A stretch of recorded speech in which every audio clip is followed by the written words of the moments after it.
Hello, everybody. Welcome back to another episode of Ruby for All. Julie, what's up? Happy New Year. Happy New Year's, everybody. Happy New Year's. We're recording this a little bit early, but when this episode comes out, it will be the new year and a new Ruby version will be out. And it will probably be the same disaster as this year, but let's go. Positive attitude. Do you do New Year's resolutions, Julie? What are New Year's resolutions? I guess New Year's resolutions, at least in America, I don't know if this is a global thing, but in America, New Year's resolutions are these goals that you set for yourself to accomplish in the new year. And it's this common trap that humans put themselves in where they're like, oh yeah, because next year will be all different and I'll be a brand new person and I will accomplish all these goals. But it's kind of a nice motivator. It's a point in time to start and try new habits and see if they stick. So when you tried New Year's resolutions, how long did it take before you would say that didn't work? Sometimes they wouldn't even start. I mean, if the listeners haven't picked this up, I am not super bullish on New Year's resolutions just because that's not the way my brain works. And it always kind of leads in disappointment for me. So I don't really do them. Instead, I just kind of have overarching goals. And then for like the smaller stuff, I don't wait until New Year's to like try to start things. I don't wait till January to start to try to work out or try to eat better. It's just things that I start doing when they need to be done. So they don't usually stick for me, and which is why I've kind of soured on them over the years. But I still like the idea of it. I at least like the idea of having like maybe some goals that you set for yourself for the whole year. Instead of like, oh, I want to work out every day and I want to do this. But like by the end of the year, I want to accomplish this thing and don't commit to like the smaller, more like everyday tasks, but like the overarching goals, I think are better for me at least. I think the last time I did New Year's resolutions was when I was in school. So it's been quite a while. I don't think they work for me either. And I even tried this habit tracker that I talked about back in, I think it was in October. And I was going really well for a while because I can see it right in front of me with check marks. And then October 10th is when they're all empty just because I didn't want to keep track. And then also I fell off of quite a bit of them. The falling off part is like, for me, I'm very all or nothing. And I think you are the same way. So it's like you miss one day and it's like, oh, well, I don't do this thing anymore. And then you look at it in shame and you're like, I wish I was doing this thing, but you don't do it. And then you'll probably pick it up again eventually whenever your brain's like, oh, I should start doing that thing again. And then, I don't know, at least for me, the cycle repeats.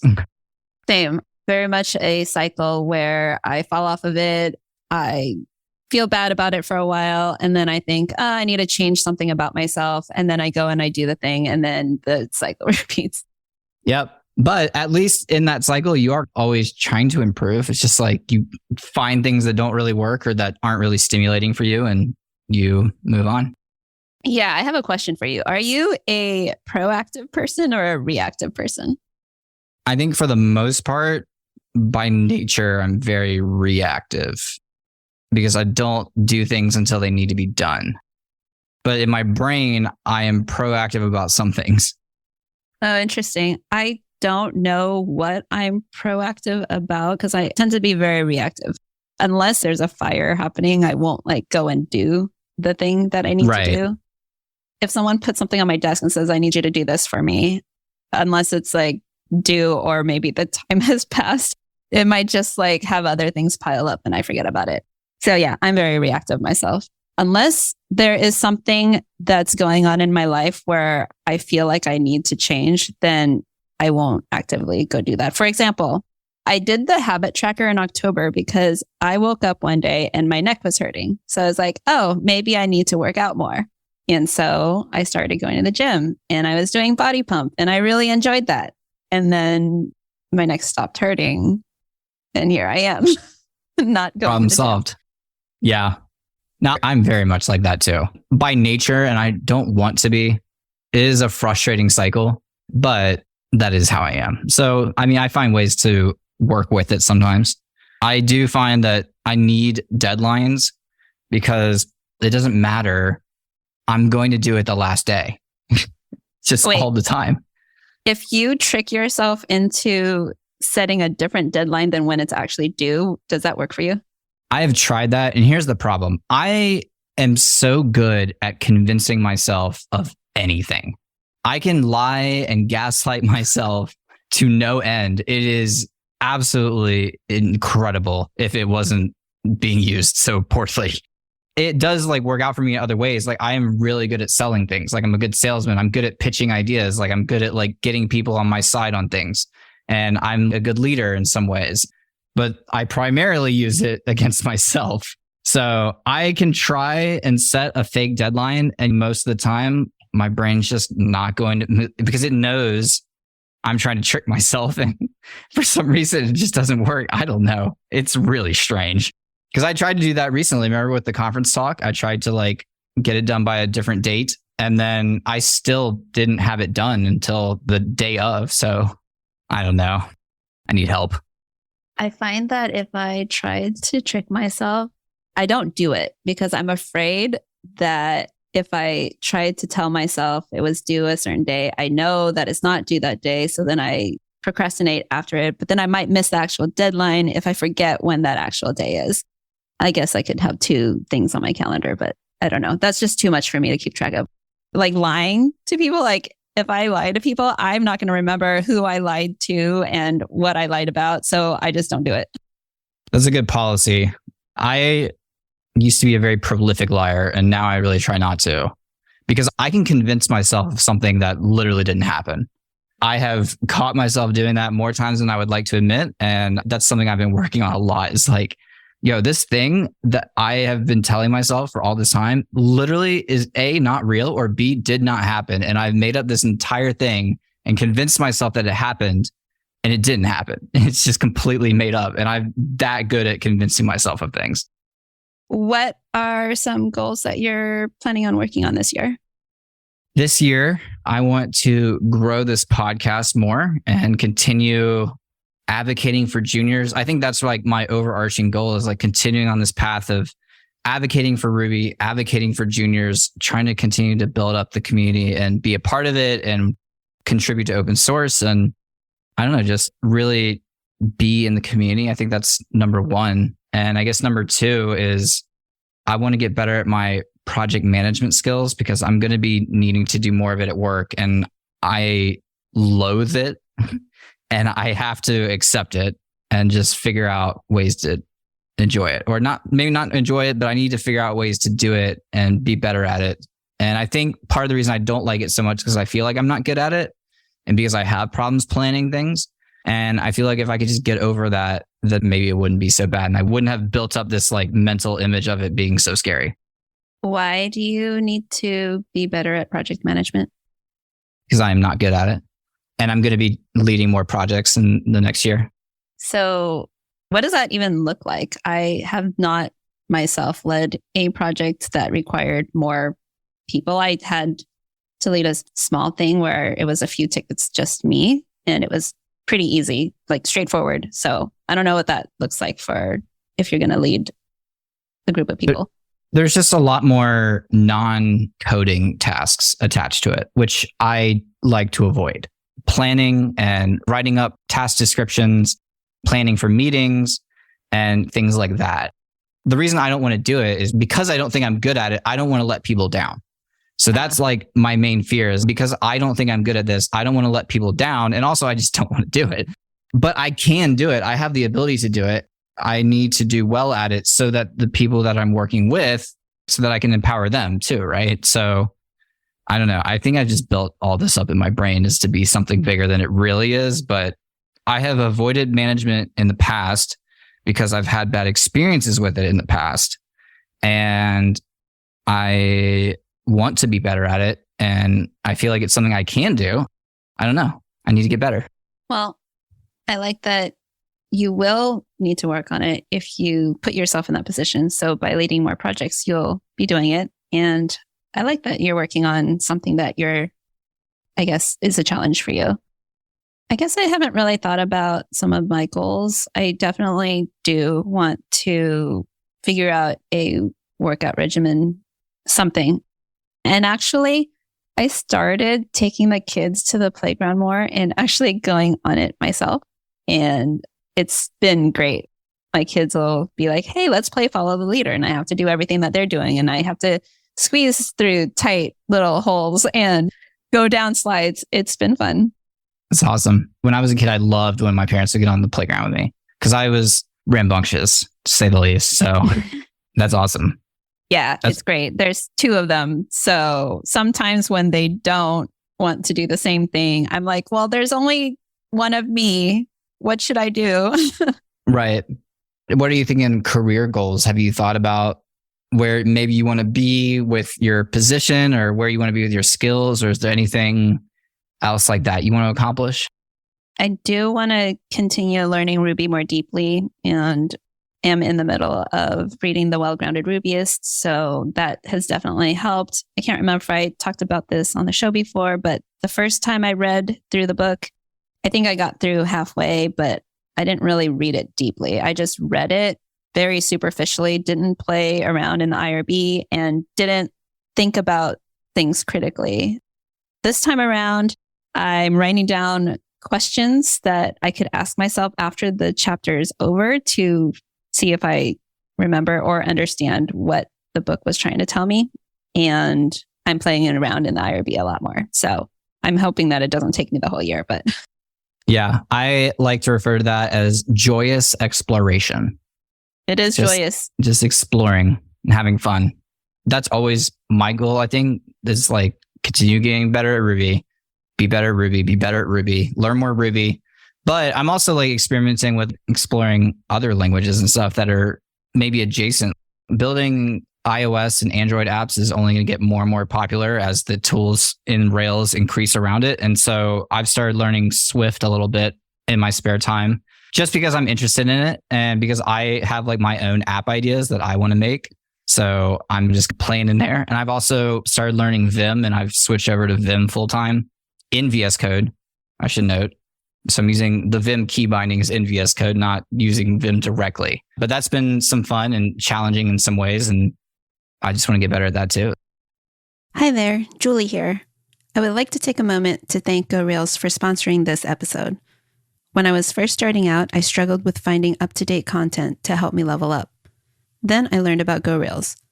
Not only does GoRails provide new screencasts weekly, they also have 2 fantastic instructors that break down complex topics into digestible chunks. On top of that, I really appreciate when they explain the whys behind the subject. One of my favorite walkthroughs is creating your first Ruby gem from scratch. What a great way to learn by stripping down to just the basics. If you care about leveling up as a Ruby engineer, you can't go wrong with GoRails. Check it out at gorails.com. So a couple of things. One, are you learning Swift by making an app currently or just doing some tutorials? So Apple has an app called Swift Playgrounds, which you can download on your iPad or your Mac. And I've been doing that. Awesome. So it's a bunch of interactive tutorials. I heard about that. I remember putting a tweet out for something like, do you teach your kids to code? And if so, what do you use? And I think that came up and I want to try that out sometime. The other question I had was Vim. So I also started using Vim key bindings in my VS Code. I fell off of that. I want to keep getting better at it. So I keep opening Vim Tutor every now and then and trying to remember where I was and how far along. By the way, Vim Tutor is really awesome. You just go to the terminal, type in Vim Tutor, and that should populate. And you can do the exercises right in your terminal. And so every now and then I would go back and I would continue working on that.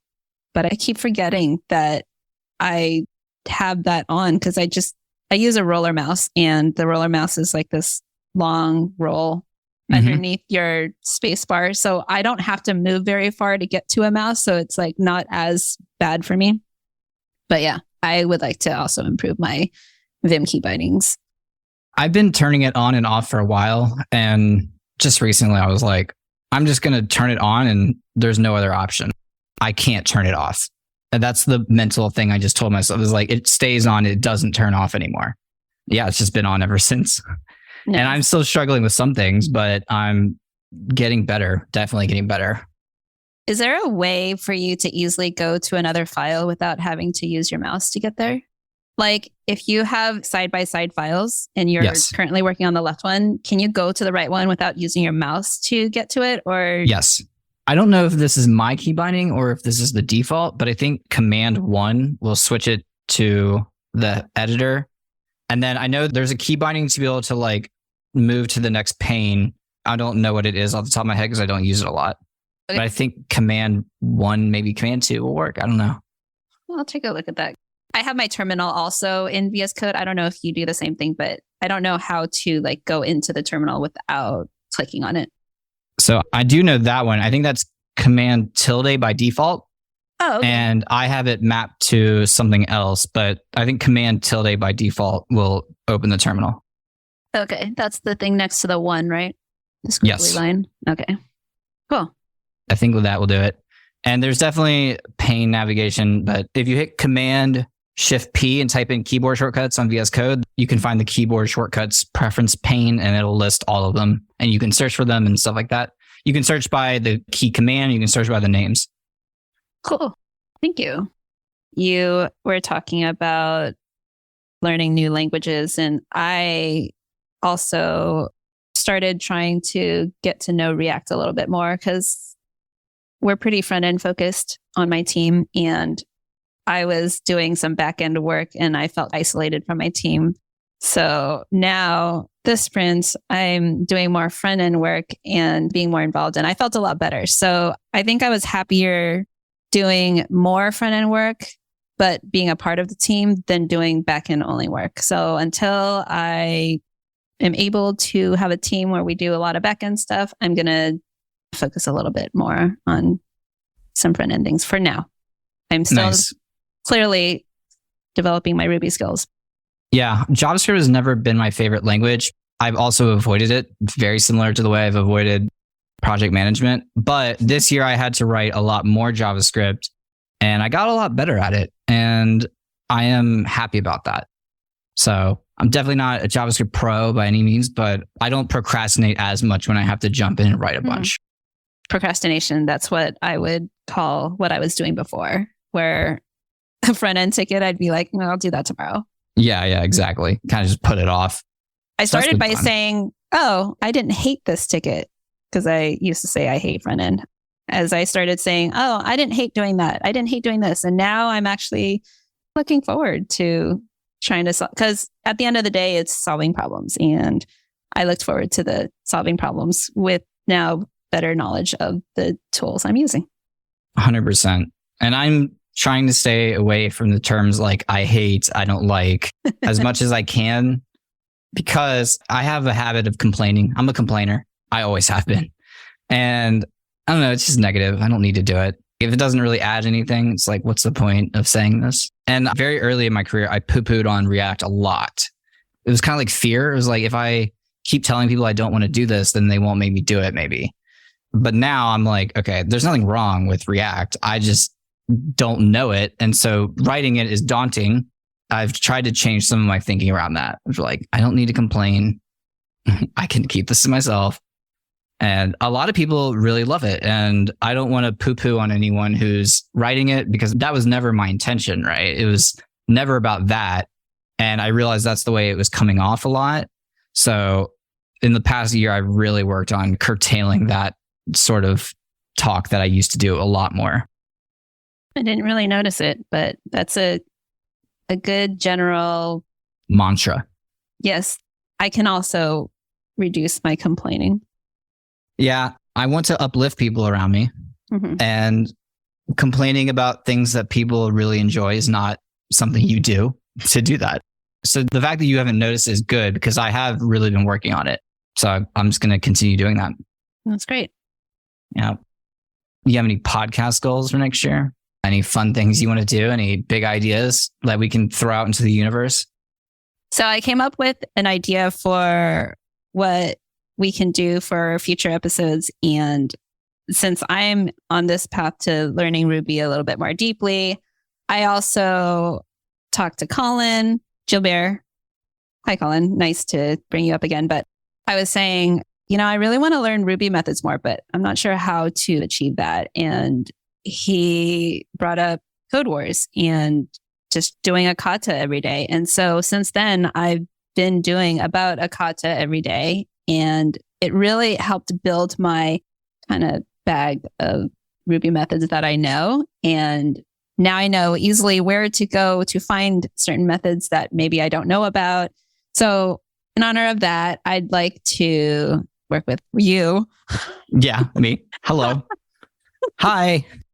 To share maybe some of our favorite Ruby methods, some of the Ruby methods that I learned along the way, some cool things that we didn't know about them until I was working on these kata. And every episode for February, we'll share 7 methods that we will Investigate. For each episode. We will share 7 methods that we will dig in deeper, and hopefully you can try them out and let us know what you think about them.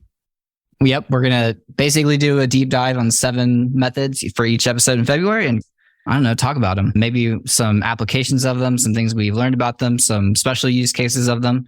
And for anyone out there, if you've got any favorite Ruby methods or things you think we should cover, send them our way and we'll add them to our list. Cool. Well, I think this is going to be a little bit of a shorter one, but I think that's fine for our first 2023 episode. So, Julie, I hope your holiday went well. We will find out when we return. But for everyone else, thank you so much for sticking with us in 2022. I mean, I think we had a blast making this podcast and meeting new people and figuring out how this all works and becoming friends. And I don't know, I'm excited for the adventures we go on in 2023. Yes, very appreciative of all of you. Appreciative of you, Andrew. And looking forward to 2023. I appreciate you as well. Thank you to the listeners. Thank you to our sponsors. Thank you, Paul. And we will see you all next week. Bye. Bye, everyone.